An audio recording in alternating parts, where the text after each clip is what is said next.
Did you detect anything from afar that Tom Brady was behaving like a guy who knew he was in his final year with the Patriots? Well, I had heard rumors. I had, and again, I'll say this: one big sign to me was, I believe, the end of October when Adam Schefter went on ESPN and gave a big, long report how he didn't think Tom Brady would be back with the New England Patriots in the next year. And that was the first thing I remember hearing going, wow, Schefter wouldn't come on TV and say that unless he's hearing that from somebody very, very reliable. Now, added to that, Mike, I mean, with the OTA conversation and Brady not attending OTAs, the last 2 seasons? Mike, what did anybody expect to happen there? Did they really think like Bill Belichick was going to be like, oh, okay, starting quarterback, no problem. Don't come to OTAs anymore. Everything's good. So to me, that was the most interesting part of the whole interview. That told me right there, that was the start of the end. Because as you know, and as you can imagine, Belichick, New England, they want everybody there working, being detailed, doing the New England way. And Brady wasn't there. And I got to imagine that was kind of the start of the end right there. Al Michaels was on Lunch Talk Live with Mike Tirico yesterday, and he repeated a comment from Tom Brady as the Patriots were preparing to play the Ravens last season at a time when the Patriots were 8-0.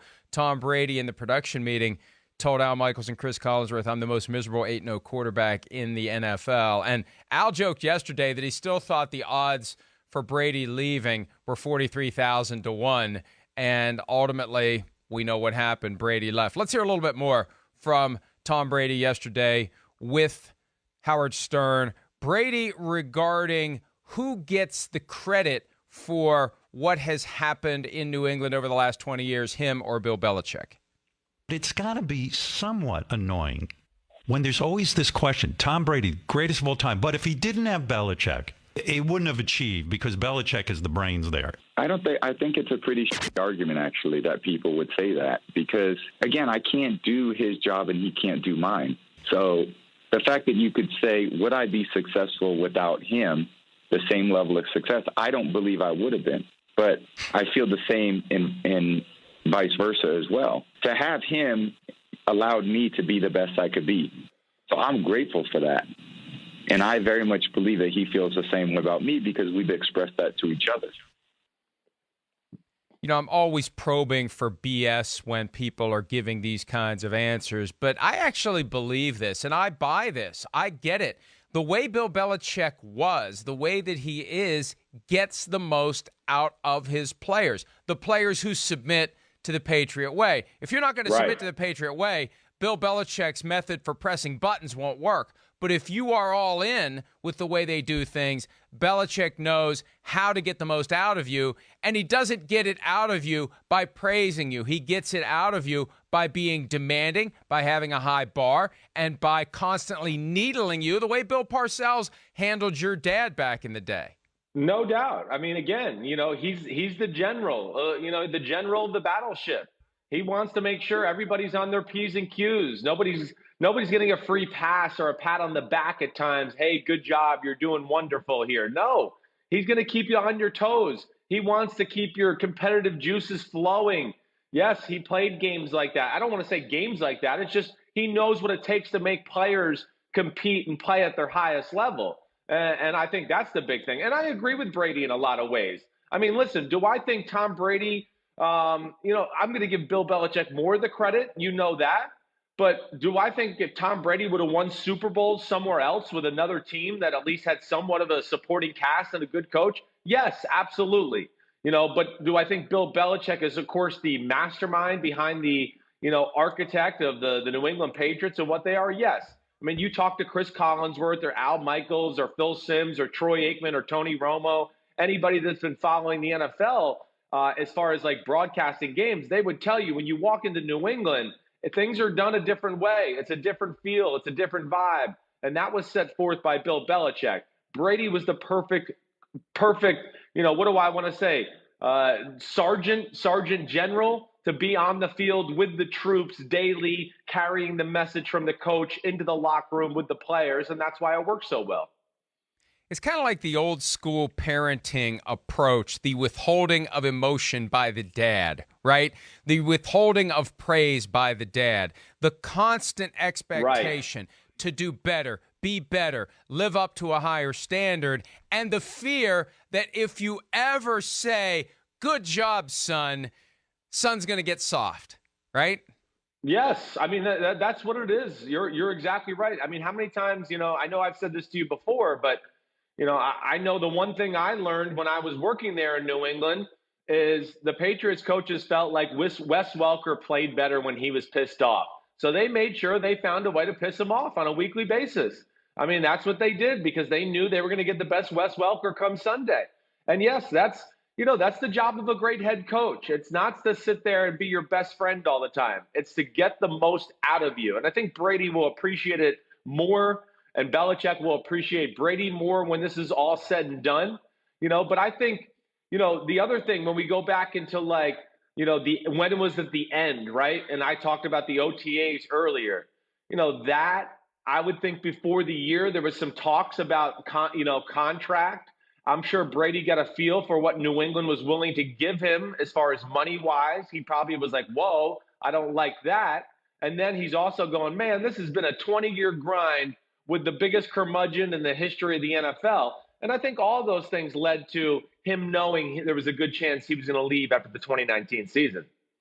And one other point, too, and not to psychoanalyze Tom Brady here, but you and I have had the conversation in the past that his reputation for always taking less money than he could have gotten didn't necessarily have its roots in a desire to be a team player that was going to be surrounded by a bunch of great teammates. It was his constant fear that someday Bill Belichick was going to wake up, look at the balance sheet, look at how much money is devoted to the quarterback, look at where the quarterback currently is, and make the very dispassionate, cold decision, sorry, we can't have this guy anymore. We're going to go with his backup. We're going to find someone else. And I think after 20 years of that fear, he may have gotten to a point where he decided, I'm going to jump before I get pushed, because at some point over the next few years, Father Time is going to diminish my game to the point where I am going to get pushed.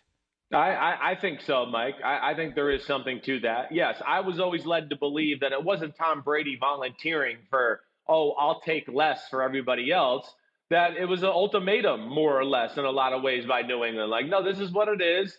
You could take it. We're going to build a good team, or we'll move on. And, whether they would have done that or not, I don't know. But, yes, you were right.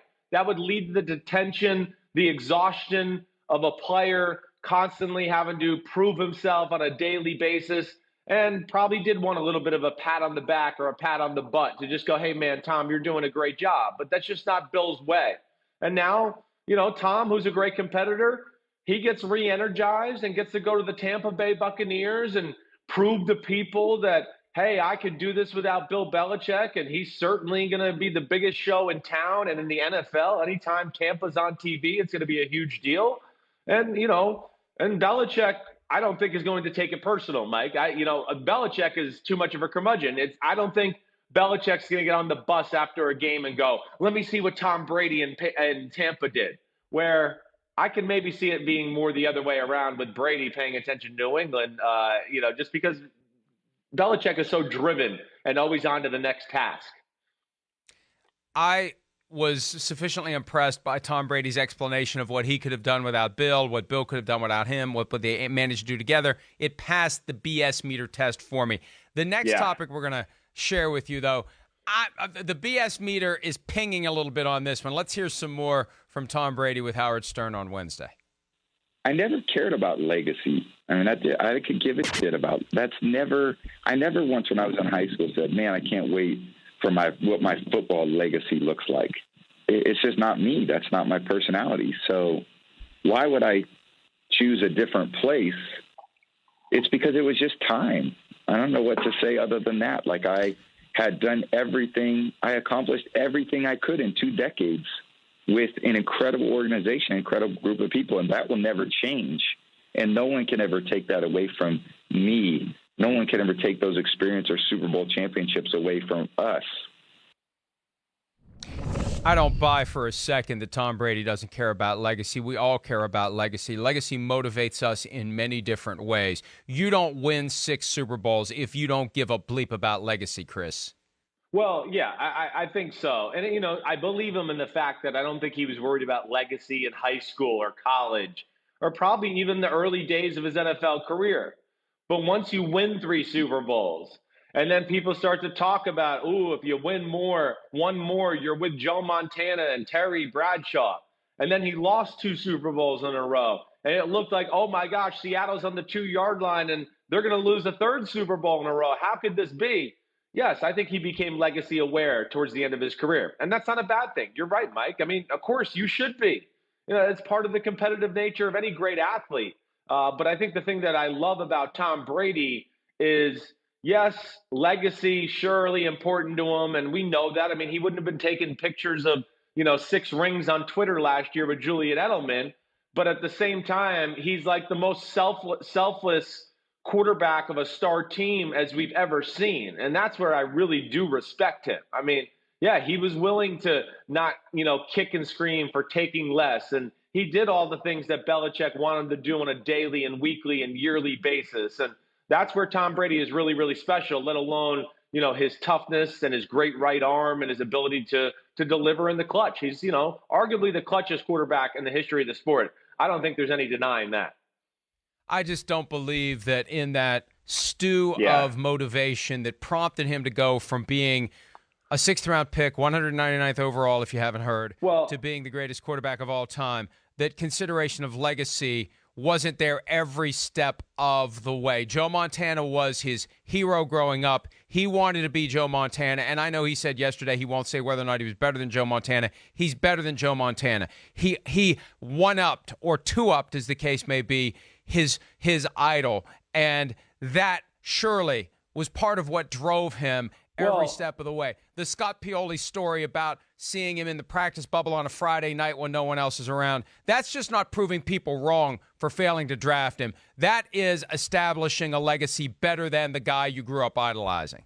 No, I mean, no doubt about it. But, it also, like you talk about the Joe Montana thing, and I agree with you. Brady's better than Joe Montana, yes. And obviously with the Super Bowl wins too. But there's another perfect example of, sometimes it's just bigger than 2 people too. Bill Walsh retired and the 49ers went on to have one of the greatest seasons in the history of their organization, maybe their best team ever. Joe Montana left the 49ers and all they did was go to NFC championship games and then won a Super Bowl. So, it's bigger than 2 people at times too, even though we're in this era of pitting 2 guys next to each other. My biggest BS meter moment, Mike, was when he talked about, and again, I don't want to sound insensitive, but the fact that he couldn't go to OTAs because he had to be around his wife and his family more, that's where I went, I don't know if I buy that. I think you might be sticking it to the New England Patriots with that stuff. First off, OTAs are not a long, grueling day, Mike. The day starts at 8, you're home by 12:45. It's not like you can't spend time, and then there's how many of them? 12 of them? 14 of them? So that to me was a BS answer, okay? And I know he's a good family man and a good husband and all that. I'm not denying that. But I think that was the start of him kind of sticking it to New England for the years of, hey, not patting me on the back, not paying me the money. I'm not going to go to OTAs, and I'll use my family as kind of an excuse. That was the one that kind of went up on my BS meter. Hi, I'm Mike Tirico, and thanks for watching. Make sure to hit subscribe for the latest news and highlights from NBC Sports.